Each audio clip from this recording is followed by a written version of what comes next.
여러분은 평생의 마지막 날을 상상해 본 적이 있나요? 그날 당신은 무엇을 가장 후회할 것 같나요? 혹시 너무 바쁘게 살아온 나머지 진정 중요한 것을 놓치지는 않았을까요? 오늘 방송은 바로 이런 질문에서 시작합니다. 우리는 모두 오래 살기를 바라지만 그 올해가 건강하고 행복해야 한다는 사실을 종종 잊곤 합니다. 삶의 마지막 순간에 후회 없는 하루를 위해 지금부터 어떤 선택을 해야 할까요? 여기 일본의 93세 의사 히노하라 시게아키의 이야기가 있습니다. 그는 단순히 오래 살기 위한 것이 아닌 안 아프게 그리고 풍요롭게 살아가기 위해 자신이 터득한 7가지 비밀을 우리에게 전해주었습니다. 오늘 우리는 이 7가지 비밀을 하나씩 풀어보며 여러분의 삶에 어떤 의미를 더할 수 있을지 이야기하려 합니다. 먼저 하나의 이야기를 들려드릴게요. 어느 날 한 젊은 여성이 병원에 찾아왔습니다. 몸은 젊었지만 마음은 이미 지쳐 있었습니다. 매일 쌓이는 스트레스와 가족의 기대 속에서 그녀는 자신을 잃어가고 있었죠. 그런 그녀에게 히노하라 박사는 이렇게 말했습니다. 몸이 아프면 병원에 오지만 마음이 아픈 사람들은 종종 외면당합니다. 마음도 몸처럼 돌봐야 한다는 사실을 잊지 마세요.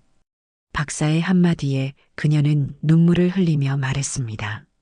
저는 제 삶을 위해 뭔가를 해야 한다는 걸 이제야 깨달았어요. 이 사연을 듣고 여러분은 어떤 생각이 드셨나요? 혹시 지금 이 순간 여러분도 그녀와 비슷한 마음으로 하루를 보내고 있지는 않으신가요? 아니면 누군가에게 위로가 되어줄 기회를 놓치고 있지는 않나요? 오늘 방송에서는 히노하라 박사가 남긴 삶의 지혜를 통해 건강한 삶을 위한 방향을 찾아보고자 합니다. 그가 말했던 7가지 방법은 단순히 몸을 위한 것이 아니라 마음과 삶의 태도에 대한 깊은 통찰을 담고 있습니다. 이제 첫 번째 방법으로 여러분을 안내하겠습니다. 그 전에 여러분은 자신의 삶을 돌아보며 지금 가장 소중한 것은 무엇인지 한번 떠올려 보세요. 이 질문은 앞으로 다가올 이야기 속에서 여러분의 가슴에 와닿을 중요한 열쇠가 될 것입니다.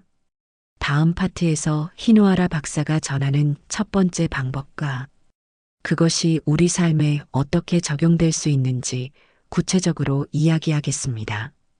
함께 하실 준비 되셨나요? 여러분은 하루 중 얼마나 몸을 움직이시나요? 아침에 일어나 회사나 학교로 가기 위해 걷고 그 외에는 의자에 앉아 대부분의 시간을 보내지는 않으신가요? 히노하라 박사가 강조한 첫 번째 방법은 바로 몸을 움직여라입니다. 그는 움직이지 않는 몸은 삶의 활력을 잃게 된다라고 말하며 운동이 단순히 신체 건강뿐 아니라 정신적 건강에도 엄청난 영향을 준다고 강조했습니다. 여기 실제로 운동이 한 사람의 삶을 어떻게 바꿨는지 보여주는 한 남자의 이야기를 소개합니다. 이 남자는 50대 초반에 큰 위기를 맞이했습니다. 회사에서 해고되고 가족과의 관계도 소원해져 매일같이 우울감에 시달렸습니다. 무기력하게 침대에 누워 하루를 보내던 그는 어느 날 우연히 히노하라 박사의 책을 읽고 깨달았습니다. 나는 왜 이렇게 앉아서만 살아왔을까? 그는 그날부터 작은 변화를 시작했습니다. 매일 아침 공원을 산책하며 자신과 대화를 나누기 시작했고 몸이 점점 가벼워지면서 마음속 짐도 서서히 줄어들었습니다. 몇 주가 지나자 그는 자신감을 되찾고 다시 새로운 직업에 도전할 용기를 얻게 되었죠. 운동은 단순히 체력을 키우는 것을 넘어 자기 자신과의 연결고리를 강화시켜줍니다. 땀을 흘리는 순간 몸과 마음이 함께 회복되고 있다는 것을 여러분도 느낀 적이 있지 않으신가요? 히노하라 박사는 또한 운동을 일상의 일부로 만드는 중요성을 강조했습니다. 그는 엘리베이터 대신 계단을 선택했고 짧은 거리는 항상 걸어서 이동했습니다. 그는 작은 선택이 쌓여 큰 변화를 만든다라고 말하며 꾸준한 실천이 가장 중요하다고 덧붙였습니다. 여러분도 지금부터 시작할 수 있습니다. 매일 10분이라도 산책을 하거나 집에서 간단한 스트레칭을 해보세요. 중요한 건 운동의 크기가 아니라 꾸준히 한다는 것입니다. 자, 여러분께 질문 하나 드리겠습니다. 지금 이 순간 여러분은 하루 중 몇 분 정도를 몸을 위해 쓰고 계신가요? 혹시 지금 몸을 움직이는 것이 귀찮거나 시간이 없다는 이유로 미루고 있지는 않나요? 운동은 시간이 아니라 선택의 문제입니다. 작은 발걸음 하나가 여러분의 삶을 어떻게 바꿀지 한번 상상해 보세요. 이쯤에서 오늘의 첫 번째 메시지를 정리해 볼까요? 움직이지 않으면 삶도 멈춥니다. 작은 움직임이 쌓여 더 나은 내일을 만든다는 사실을 기억하며 여러분의 일상에 조금씩 변화를 더해 보세요. 다음 파트에서는 히노하라 박사가 말한 두 번째 방법, 삶의 열정을 가져라에 대해 이야기하겠습니다. 여러분도 자신의 삶에서 진정 열정을 느낄 수 있는 순간을 함께 떠올려 보세요. 여러분은 하루를 어떻게 보내고 계신가요? 그저 주어진 일을 반복하며 이게 다 무슨 의미가 있을까라고 자신에게 묻는 순간이 있진 않으셨나요? 히노하라 박사가 전한 두 번째 방법은 삶의 열정을 가져라입니다. 그는 삶이란 그 자체로 에너지를 필요로 한다며 열정 없는 삶은 빈 껍데기에 불과하다고 이야기했습니다. 오늘은 한 여성의 이야기를 통해 삶의 열정이 우리를 얼마나 강하게 변화시킬 수 있는지 살펴볼까요? 서울의 번화가에서 작은 꽃집을 운영하던 40대의 한 여성은 어느 날 갑자기 큰 사고를 당했습니다. 몸을 심하게 다쳐 오래도록 재활 치료를 받아야 했고 꽃집도 더 이상 운영할 수 없게 되었습니다. 삶의 기반이 무너져 내려버린 그 순간 그녀는 모든 걸 포기하고 싶었습니다. 그녀는 병상에 누워 히노하라 박사의 이야기를 접했습니다. 그는 이렇게 말했죠. 삶은 반복적인 하루 속에서도 열정을 찾아야 합니다. 어떤 어려움 속에서도 작은 빛을 발견할 수 있는 것이 인간의 강점입니다. 이 말을 가슴에 새긴 그녀는 자신이 좋아했던 꽃꽂이 기술을 다시 배우기 시작했습니다. 아픈 몸을 이끌고 천천히 배우며 작은 공방을 열어 지역 아이들에게 꽃꽂이를 가르치기 시작했습니다. 그 과정에서 그녀는 다시 삶의 의미를 되찾고 자신의 열정을 다른 사람들과 나누며 새로운 삶의 길을 열어나갔습니다. 여러분의 삶에서도 열정을 느끼는 순간이 있나요? 혹시 어릴 적 가슴 뛰던 꿈이나 특별히 좋아했던 활동을 떠올릴 수 있나요? 아니면 지금 당장 열정을 잃고 무기력한 하루를 보내고 있나요? 히노하라 박사는 열정은 특별한 것이 아니라 작은 기쁨에서부터 시작된다고 말했습니다. 그는 매일 아침 자신이 좋아하는 클래식 음악을 듣고 짧은 시를 읽으며 하루를 시작했습니다. 이런 작은 즐거움이 그에게 하루를 살아갈 힘이 되었던 것이죠. 여러분도 열정을 찾기 위해 작은 변화부터 시작해보는 건 어떨까요? 하루 10분이라도 자신이 좋아하는 일을 하거나 새로운 취미를 찾아보는 것은 삶의 활력을 되찾는 첫걸음이 될 수 있습니다. 열정은 누군가에게 특별히 주어진 것이 아닙니다. 그것은 우리가 매일 선택하고 발견해야 하는 것입니다. 그리고 그 열정은 우리가 직면한 어려움 속에서도 삶을 지탱해주는 강력한 힘이 될 것입니다. 오늘의 두 번째 메시지는 바로 이것입니다. 삶의 작은 열정을 심으세요. 그것이 여러분의 삶을 환하게 비출 것입니다. 다음 파트에서는 히노하라 박사가 전한 세 번째 방법, 소박한 음식을 선택하라에 대해 이야기하겠습니다. 음식이 단순히 배를 채우는 것이 아니라 삶의 균형과 건강에 얼마나 중요한 역할을 하는지 함께 이야기해 보겠습니다. 여러분의 삶에 열정의 씨앗을 뿌리는 하루가 되길 바랍니다. 여러분은 오늘 무엇을 드셨나요? 바쁘게 지나가는 하루 속에서 배를 채우기 위해 아무거나 대충 먹지는 않으셨나요? 히노아라 박사가 전한 세 번째 방법은 소박한 음식을 선택하라입니다. 그는 우리가 먹는 음식이 곧 우리 몸이 된다라며 음식이 삶의 질과 건강에 미치는 영향을 강조했습니다. 그는 특히 소박하고 단순한 식단을 추천했습니다.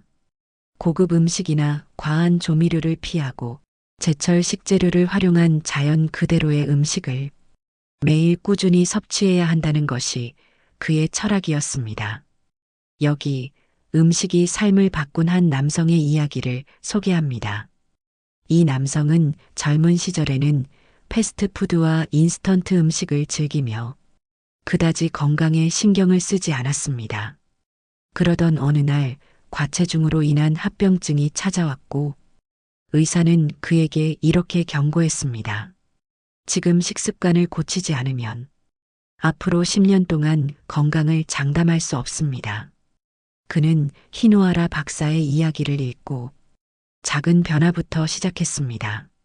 매일 정해진 시간에 채소와 통곡물을 기반으로 한 소박한 식사를 하기로 결심한 것이죠.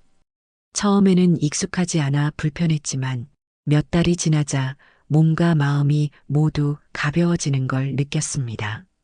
그는 건강을 되찾았을 뿐 아니라 음식이 삶에 주는 기쁨을 새롭게 발견할 수 있었습니다. 여러분은 평소 어떤 음식을 선택하시나요? 혹시 몸에 해로운 음식을 습관적으로 먹으며 시간이 없으니 어쩔 수 없어라고 스스로를 설득하고 있지는 않으신가요? 히노아라 박사는 음식은 약이 될 수도 있고 독이 될 수도 있다고 말했습니다. 그는 고단백, 고지방 음식보다는 야채, 생선, 두부와 같은 소박한 재료를 선호했습니다. 그의 식단은 단순하지만 그 안에는 몸과 마음을 위한 진정한 배려가 담겨 있었습니다. 현대인은 빠른 시간 안에 많은 것을 해결하려는 경향이 있습니다. 하지만 음식만큼은 조금 더 천천히 신중하게 선택하는 것이 필요합니다. 소박한 음식을 먹는 것은 단순히 건강을 위한 선택을 넘어 자신을 돌보는 소중한 시간입니다. 여러분께 질문을 드려볼게요. 오늘 여러분이 먹은 음식 중에서 진심으로 몸을 생각하며 선택한 것이 있었나요?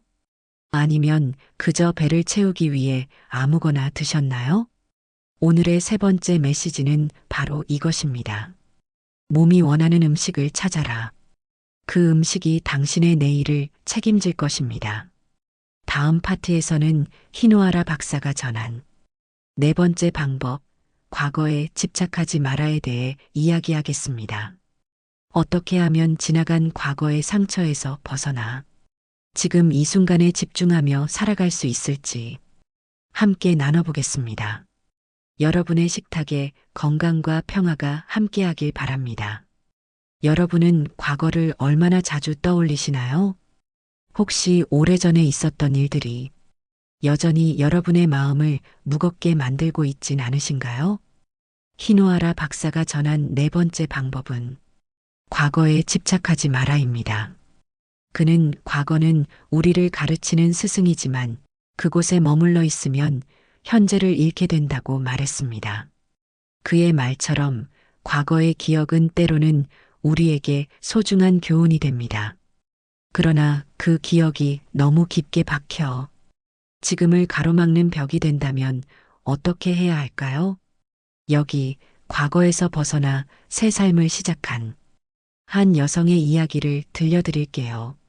이 여성은 이혼 후 깊은 우울감에 빠졌습니다.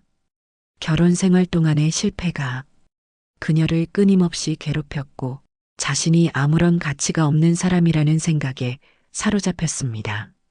그녀는 친구도 만나지 않았고 사회생활도 멀리하며 점점 더 고립되어 갔습니다. 어느 날 우연히 히노아라 박사의 글을 읽게 된 그녀는 과거는 지나갔으니 현재를 살아야 한다는 그의 말을 마음에 새겼습니다. 그녀는 작지만 중요한 결정을 내렸습니다. 매일 아침 일기를 쓰며 자신이 감사할 수 있는 일들을 찾아보기로 한 것입니다. 오늘 아침 새소리를 들었다. 따뜻한 커피 한 잔을 마셨다. 이처럼 사소한 것들부터 시작해 점점 더 많은 것들을 기록하게 되었고 그 과정에서 과거의 고통이 희미해지고 현재의 소중함이 선명해지는 걸 느꼈습니다. 여러분은 어떠신가요? 혹시 지나간 실수나 실패가 여전히 여러분의 발목을 잡고 있지 않나요? 그로 인해 지금 이 순간의 아름다움을 놓치고 있지는 않은가요? 히노아라 박사는 우리는 과거를 바꿀 수는 없지만 현재를 통해 미래를 바꿀 수 있다고 말했습니다. 그는 과거에 머물지 않고 매 순간 최선을 다해 살았기 때문에 93세가 되어서도 여전히 활기찬 삶을 살 수 있었다고 말했습니다. 과거에서 벗어나기 위해 여러분도 작지만 의미 있는 행동을 시작해 보세요. 감사 일기를 쓰거나 오늘 하루 중 기뻤던 순간을 떠올리는 것도 좋습니다. 이 작은 행동들이 쌓여 과거의 상처를 치유하고 새로운 삶으로 나아갈 힘을 줄 것입니다. 오늘의 네 번째 메시지는 이것입니다. 과거를 놓아야 새로운 미래를 잡을 수 있습니다. 지금 이 순간에 집중하며 삶을 살아가세요. 다음 파트에서는 히노아라 박사가 전한 5번째 방법, 남을 도우며 살아라에 대해 이야기하겠습니다. 다른 사람을 돕는 것이 우리 삶에 어떤 변화를 가져오는지 함께 알아보겠습니다. 여러분의 현재가 과거보다 더욱 빛나길 바랍니다. 여러분은 최근에 누군가를 도운 적이 있으신가요? 그 순간 여러분은 어떤 감정을 느끼셨나요? 아마도 작은 행동이었지만 그로 인해 여러분의 마음이 따뜻해졌을지도 모릅니다. 히노아라 박사가 전한 5번째 방법은 남을 도우며 살아라입니다. 그는 누군가를 돕는 것은 자신을 돕는 것이나 다름없다고 말하며 타인과의 연결 속에서 삶의 의미를 찾으라고 조언했습니다. 오늘은 한 소년의 이야기를 통해 남을 돕는 일이 우리 삶에 어떤 영향을 미치는지 살펴보겠습니다. 어느 시골 마을에 사는 15살 소년은 학교와 집, 밭일을 반복하며 지내던 평범한 아이였습니다. 하지만 그에게는 마음속 깊은 외로움이 있었습니다. 부모님은 농사일에 바빴고 친구들과의 관계도 깊지 않아 그는 항상 혼자라는 느낌에 사로잡혀 있었습니다. 어느 날 마을 어귀에서 작은 사고가 있었습니다. 자전거를 타고 지나가던 노인이 넘어져 다리를 다쳤죠. 소년은 곧바로 달려가 노인을 부축하고 집까지 모셔다 드렸습니다. 노인은 고맙다라는 말과 함께 따뜻한 미소를 지으며 소년의 손을 잡아주었습니다. 그날 이후 소년은 노인을 자주 찾아가 이야기를 나누고 작은 도움이라도 드리기 위해 애썼습니다. 놀랍게도 이 경험은 소년의 삶을 완전히 바꿔놓았습니다. 타인을 돕는 것이 자신에게 얼마나 큰 기쁨과 삶의 의미를 주는지 깨달았기 때문입니다. 그는 점점 더 밝고 활기찬 모습으로 변해갔고 그 후로도 계속해서 주변 사람들을 돕는 삶을 살아가게 되었습니다. 여러분은 누군가를 돕는 일이 우리에게 얼마나 큰 행복을 주는지 느껴본 적이 있나요? 혹시 지금도 도움이 필요한 사람을 보면서 내가 저 사람을 돕는다고 뭐가 달라질까? 라고 생각하며 망설이고 있지는 않나요? 히노아라 박사는 작은 친절이 큰 변화를 만든다고 말했습니다. 그는 환자들을 진료하면서도 항상 그들의 이야기를 경청하고 최소한의 고통으로 치료받을 수 있도록 애썼습니다. 그의 이러한 태도는 수많은 환자들에게 위로와 희망이 되었죠. 남을 돕는 것은 결코 거창한 일이 아닙니다. 작은 관심과 행동만으로도 우리는 타인에게 큰 힘이 될 수 있습니다. 그리고 그 과정에서 우리 자신도 더 나은 사람이 되어가죠. 여러분께 질문을 드리겠습니다. 오늘 주변에서 도움의 손길을 필요로 하는 누군가가 있다면 여러분은 어떤 행동을 할 수 있을까요? 그리고 그 행동이 여러분의 마음에 어떤 변화를 가져올까요? 오늘의 5번째 메시지는 이것입니다. 누군가를 돕는 것은 우리 삶에 가장 따뜻한 온기를 더하는 일입니다. 작은 친절을 시작해 보세요. 그것이 여러분의 삶을 풍요롭게 만들 것입니다. 다음 파트에서는 히노아라 박사가 전한 6번째 방법, 배우기를 멈추지 마라에 대해 이야기하겠습니다. 삶의 끝까지 배움을 이어간다는 것이 왜 중요한지 함께 생각해 보겠습니다. 여러분의 하루가 따뜻한 친절로 가득하기를 바랍니다. 여러분은 오늘 새로운 것을 배운 순간이 있었나요? 어쩌면 어제와 비슷한 하루를 보내며 배움의 기회를 놓친 건 아닌가요? 히노아라 박사가 전한 6번째 방법은 배우기를 멈추지 마라입니다. 그는 90세가 넘어서도 강의를 하고 책을 집필하며 배움과 성장을 멈추지 않았습니다. 그의 삶은 배움 그 자체였습니다. 그는 말했습니다. 배움은 나이와 상관없다.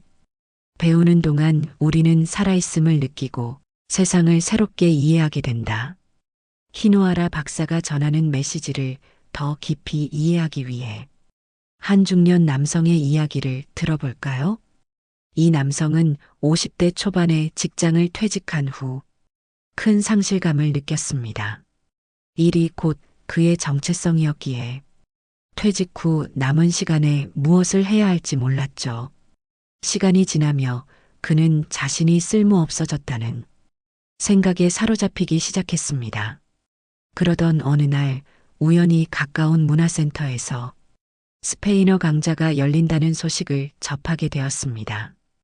그는 큰 기대 없이 강좌에 등록했고 그곳에서 전혀 새로운 세계를 만났습니다. 스페인어를 배우며 그는 새로운 문화와 사람들과 연결되는 기쁨을 느꼈고 그의 삶은 다시 활기를 찾게 되었습니다. 그는 나중에 배운 스페인어를 활용해 남미 여행을 떠나는 꿈을 이루기도 했습니다. 여러분은 어떤가요? 혹시 새로운 것을 배우는 것이 귀찮거나 어렵다고 느껴지시나요? 또는 이 나이에 뭘 새로 배워? 라며 스스로에게 한계를 두고 있지는 않나요? 히노아라 박사는 말했습니다. 배우는 과정에서 우리는 나이와 경험을 초월한다. 그것은 우리의 마음과 영혼을 젊게 만들어준다. 그는 70대에도 피아노를 배우기 시작했고 80대에는 그림 그리기를 시작했습니다. 그에게 배움은 단순히 기술을 익히는 것을 넘어 삶을 더 풍요롭게 만드는 과정이었습니다. 배움은 어디에서든 시작할 수 있습니다. 새로운 언어, 악기, 요리, 독서, 심지어 산책을 통해서도 배움은 우리에게 다가옵니다. 중요한 것은 배우려는 열린 마음을 갖는 것입니다. 오늘 여러분께 제안드리고 싶습니다. 이번 주 안에 배우고 싶었던 새로운 것을 시작해보는 것은 어떨까요? 배움이 주는 기쁨을 느끼고 그것이 여러분의 삶을 어떻게 변화시키는지 경험해 보세요. 오늘의 6번째 메시지는 이것입니다. 배움은 우리의 삶을 젊고 풍요롭게 합니다. 나이를 초월해 새로운 도전에 마음을 열어보세요. 오늘 방송에서 우리는 93세 일본 의사 히노아라 박사가 전하는 안 아프게 오래 사는 7가지 방법을 함께 나누었습니다. 삶의 방식에서 작은 변화를 시작하는 것만으로도 우리의 인생이 더 풍요롭고 건강해질 수 있다는 것을 느끼셨나요? 스스로에게 질문을 던져보세요. 나는 지금 내 삶을 충분히 존중하며 살아가고 있는가? 그리고 오늘 배운 지혜를 어떻게 실천할 수 있을까? 히노아라 박사는 우리에게 삶을 즐기고 배움을 멈추지 않으며 타인과 연결되고 매 순간 감사하는 마음을 가지라고 말합니다. 그의 가르침은 단순히 오래 사는 법을 넘어 어떻게 의미 있게 살 것인가를 고민하게 합니다. 이 방송이 여러분께 작은 위로와 변화를 시작할 용기를 드렸길 바랍니다. 지금 이 순간 여러분의 하루가 조금 더 따뜻하고 빛나기를 바랍니다. 오늘 방송이 마음에 와닿았다면 댓글로 여러분의 생각을 나눠주세요. 그리고 구독과 좋아요도 잊지 말아주시길 부탁드립니다. 여러분의 피드백은 저희에게 큰 힘이 됩니다. 다음 방송에서는 우리 삶에 더 많은 행복을 불러오는 작은 습관들에 대해 이야기할 예정입니다. 기대해 주세요. 항상 건강하고 행복하세요. 다음 시간에 다시 만나요. 감사합니다. 인생의 라디오였습니다.